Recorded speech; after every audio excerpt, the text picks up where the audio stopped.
ओम शांति। आज हम सुनेंगे बाबा के 26/3/2023 की मुरली। प्रातः मुरली अव्यक्त बाप-दादा रिवाइज 1/2/94 मधुबन। बाबा ने आज हेडलाइंस में बताए हैं त्रिकालदर्शी स्थिति के श्रेष्ठ आसन द्वारा सदा विजयी बनो और दूसरों को शक्ति का सहयोग दो। आज त्रिकालदर्शी बाप दादा अपने सर्व मास्टर त्रिकालदर्शी बच्चों को देख रहे हैं। त्रिकालदर्शी बनने का साधन बाप दादा ने हर बच्चे को दिव्य बुद्धि का वरदान व ब्राह्मण जन्म की विशेष सौगात दी है, क्योंकि दिव्य बुद्धि द्वारा ही बाप को, अपने आप को और तीनों कालों को स्पष्ट जान सकते हो। दिव्य बुद्धि तथा याद द्वारा ही सर्व शक्तियों को धारण कर सकते हो। इसीलिए पहला वरदान दिव्य बुद्धि है। ये वरदान बाप दादा ने सर्व बच्चों को दिया है, लेकिन इस वरदान को प्रत्यक्ष जीवन में नंबरवार कार्यों में लगाते हो। दिव्य बुद्धि त्रिकालदर्शी स्थिति का अनुभव कराती है। चारों ही सब्जेक्ट धारण करने का आधार दिव्य बुद्धि है।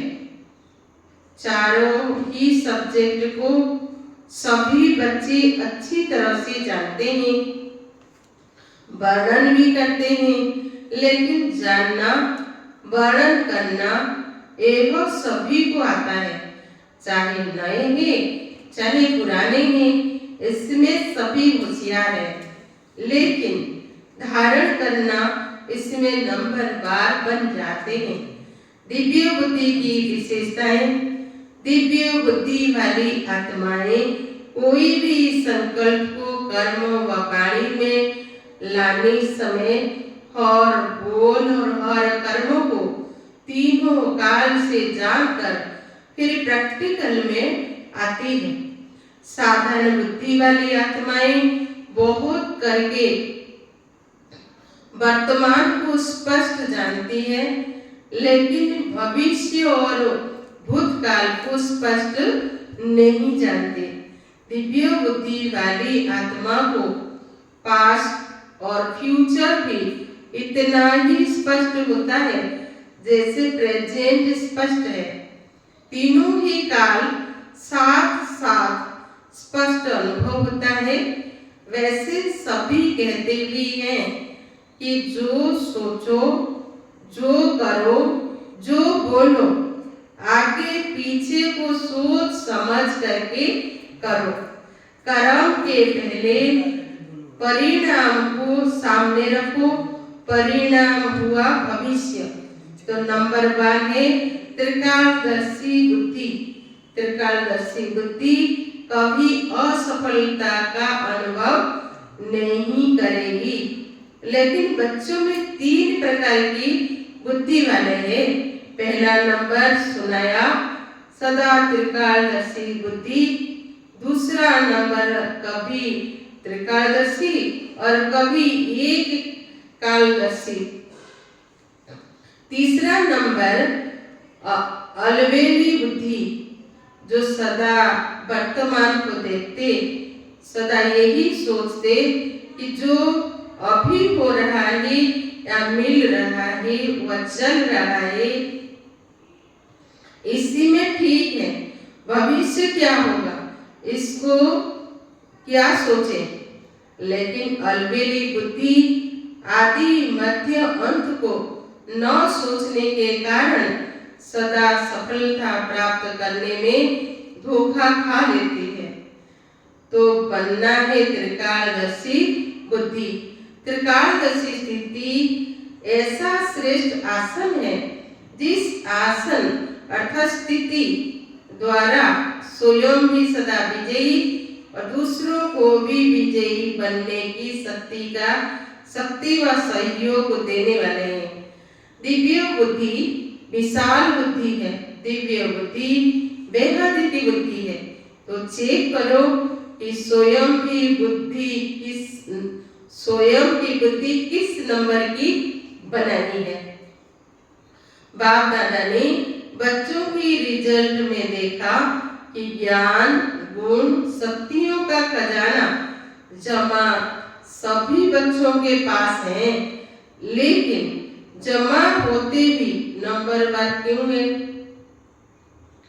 ऐसा कोई भी नहीं दिखाई दिया जिससे पास खजाने जमा नहीं हो। सभी के पास जमा है ना, फिर नंबरवार क्यों?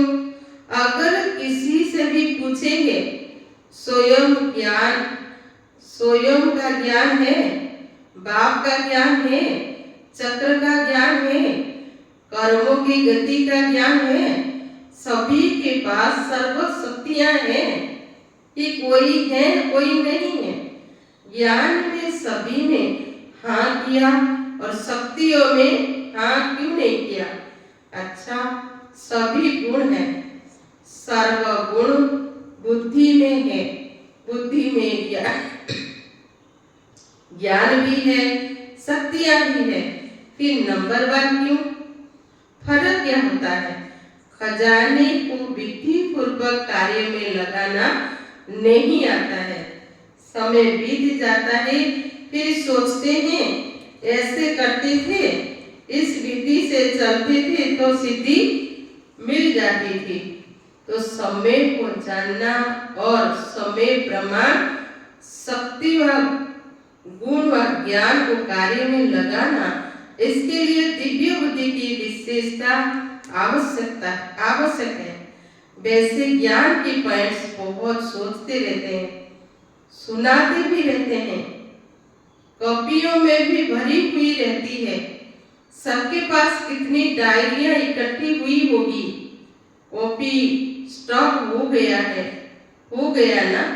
तो जैसे बाप के लिए गाया हुआ है कि मैं जो हूँ, जैसा हूँ, वैसा मुझे जानने वाले कोटों में कोई है।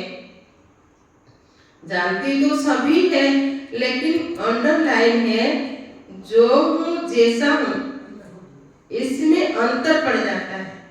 इसी रीति जैसा समय और जो ज्ञान की पॉइंट्स व गुण व शक्ति आवश्यक है, वैसे कार्य में लगाना, इसी में अंतर पड़ जाता है। और इसी अंतर के कारण नंबर बन जाते हैं। तो कारण समझा? एक तो समय प्रमाण विधि का अंतर पड़ जाता है, दूसरा कोई भी कर्म व संकल्प त्रिकालदर्शी बन नहीं सकते, इसीलिए नंबर बन जाते हैं। कोई भी संकल्प बुद्धि में आता है तो संकल्प है बीज, वाचा और कर्मणा बीज का विस्तार है।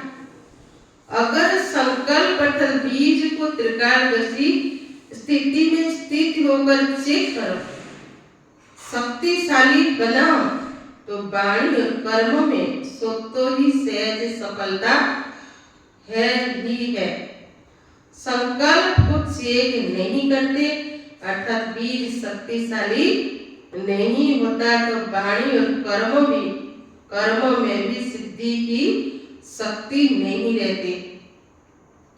लक्ष्य सभी का सिद्धि स्वरूप बनने का है ना, तो सदा सिद्धि स्वरूप बनने की विधि जो सुनाई, इसको चेक करो।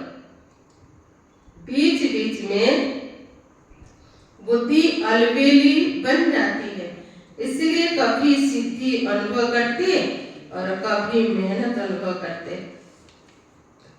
बाप दादा का सभी बच्चों से प्यार की निशानी है कि सब बच्चे सदा सहज सिद्धि स्वरूप बन जाएं।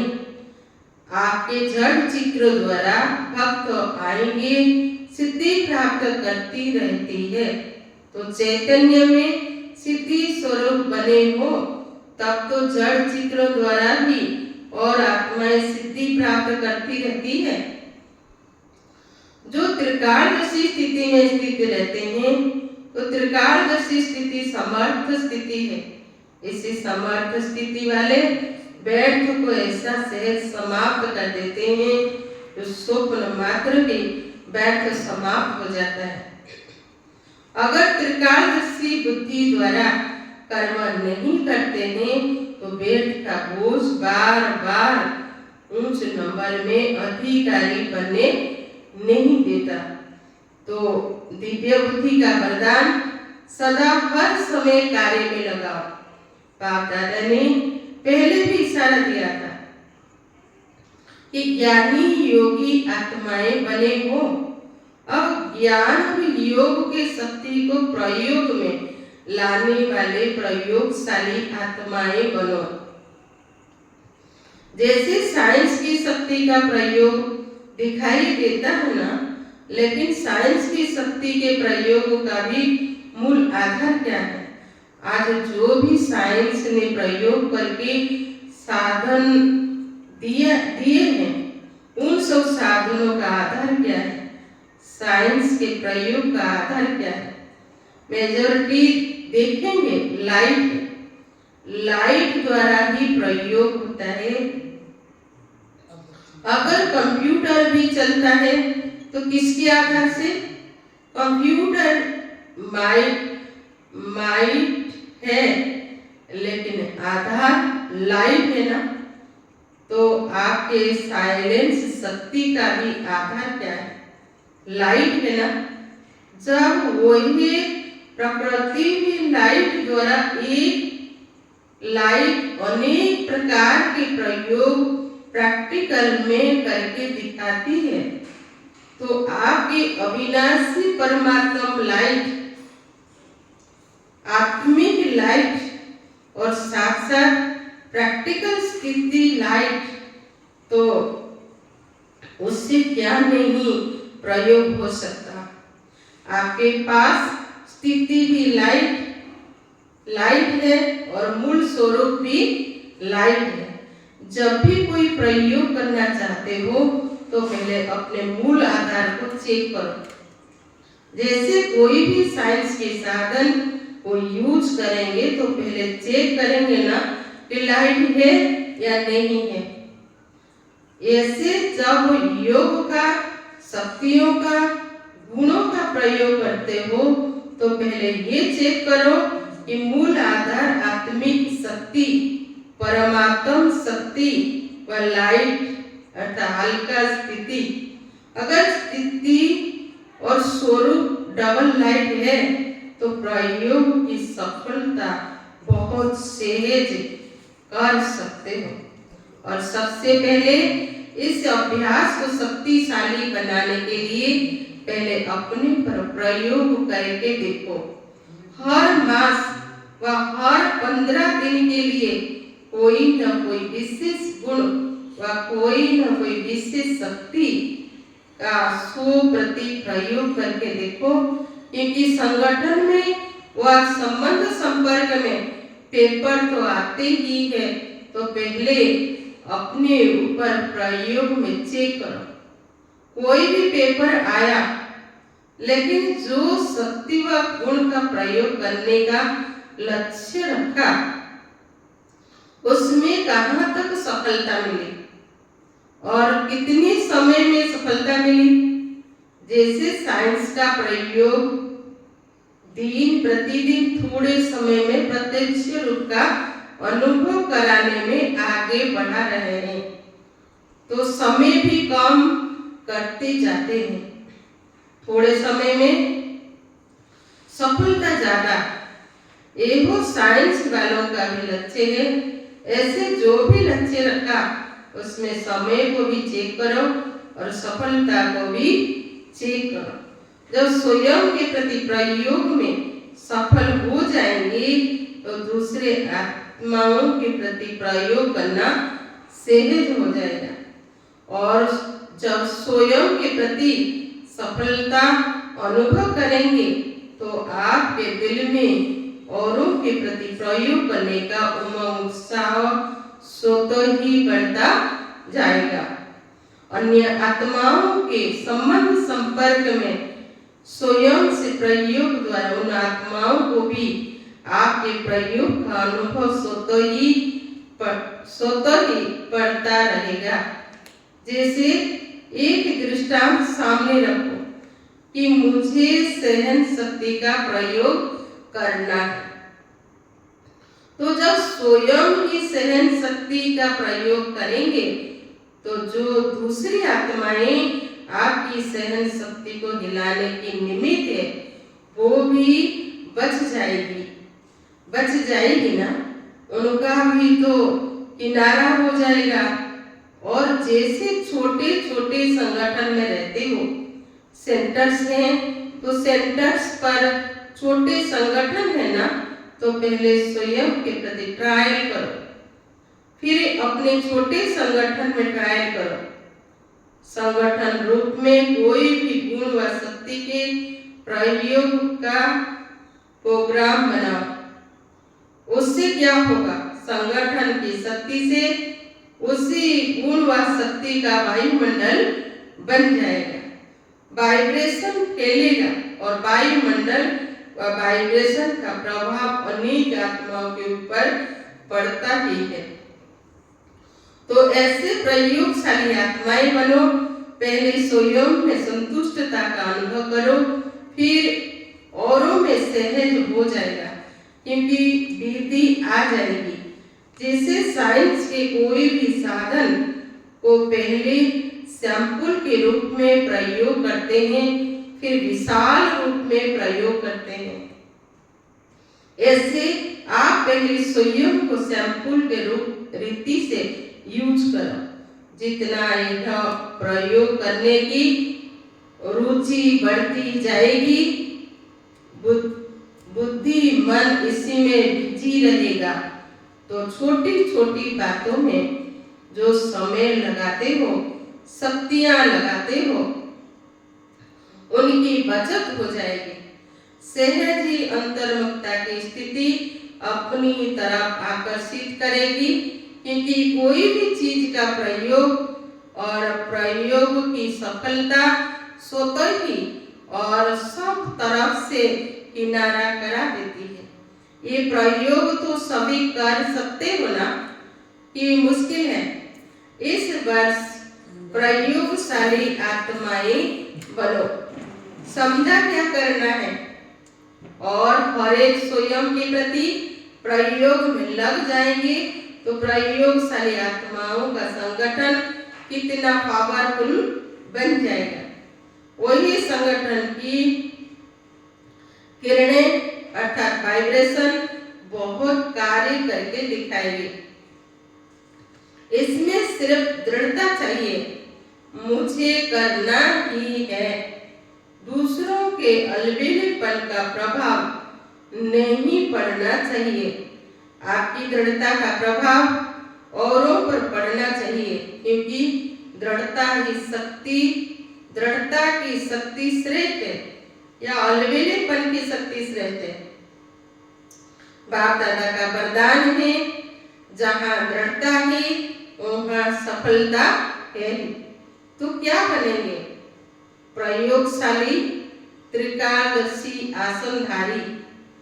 और तीसरा क्या करेंगे? जैसा समय वैसे विद्धि से सिद्धि स्वरूप। तो वर्ष का ये होमवर्क है। ये होमवर्क स्वतः ही बाप के समीप लाएगा। जैसे ब्रह्मा बाप को देखा, कोई भी कर्म करने के पहले आदि मध्य अंत को सोच समझ कर्म किया और कराया। अलबेलापन नहीं कि जैसा हुआ ठीक है, चलो चलना ही है, चलाना ही है, नहीं। तो फॉलो ब्रह्मा बाप, फॉलो करना तो सहज है ना, कॉपी करना है ना, कॉपी करने का तो अकल है ना। अच्छा, ये ग्रुप चांस लेने वाले ग्रुप है। एक्स्ट्रा लॉटरी मिली है, जो अचानक लॉटरी मिलती है तो उसकी खुशी ज्यादा ही होती है। तो ये लकी ग्रुप हुआ ना, चांस लेने वाले लकी ग्रुप है। दूसरे सोचते रहते कब जाएंगे और आप पहुंच गए। अब डबल विदेशियों का टर्न शुरू होने वाला है। भारतवासियों ने अपनी लॉटरी ले ली। चारों ओर के डबल विदेशी बच्चों ने जो रिट्रीट का प्रोग्राम बनाया उसमें मेहनत अच्छी की। विशेष निमित्त आत्माओं को समीप लाने की विधि अच्छी है और जितना हिम्मत रख आगे बढ़ते रहेंगे उतनी सफलता हर वर्ष श्रेष्ठ से श्रेष्ठ मिलती रही है। ऐसे अनुभव होता है ना। कोई समय था जो निमित्त विशेष आत्माओं से संपर्क करना भी मुश्किल लगता था, और अभी क्या लगता है, जितना सोचते हो उससे और ही ज्यादा आते हैं ना। तो ये हिम्मत का प्रत्यक्ष फल है। भारत में भी संपर्क बढ़ता जाता है। पहले आप निमंत्रण देने की मेहनत करते थे और अभी स्वयं आने की ऑफर करते हैं।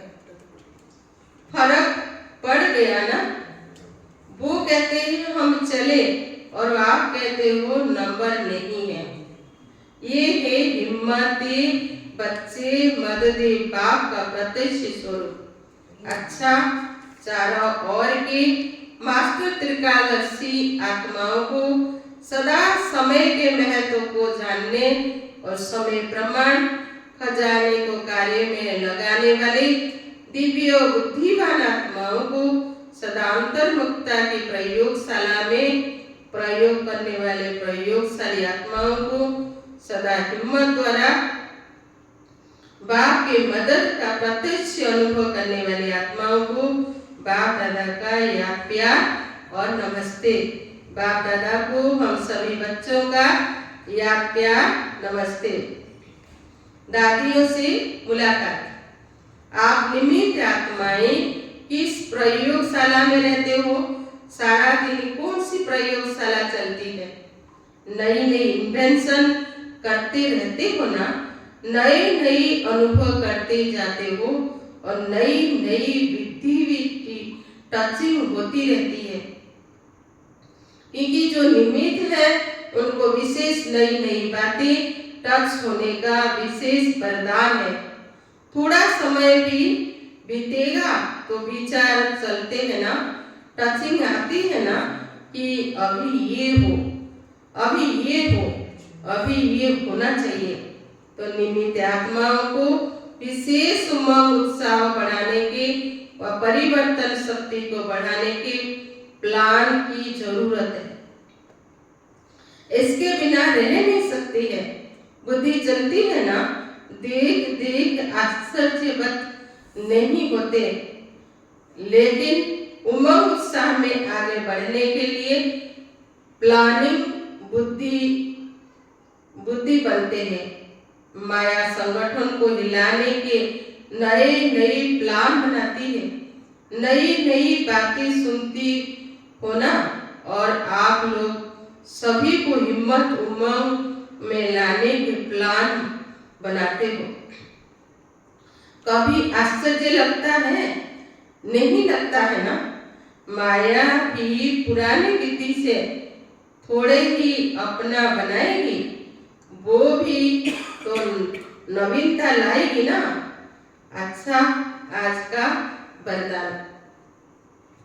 शुद्ध मन और दिव्य बुद्धि के विमान द्वारा सेकंड में स्वीट होम की यात्रा करने वाले मास्टर सर्वशक्तिवान भक्त साइलेंस वाले फास्ट गति के यंत्र निकालने का प्रयत्न करते हैं।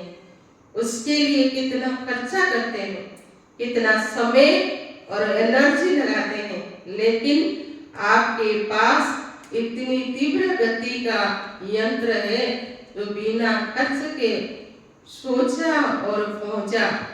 आपको शुद्ध संकल्प का यंत्र मिलता है, दिव्य बुद्धि मिली है।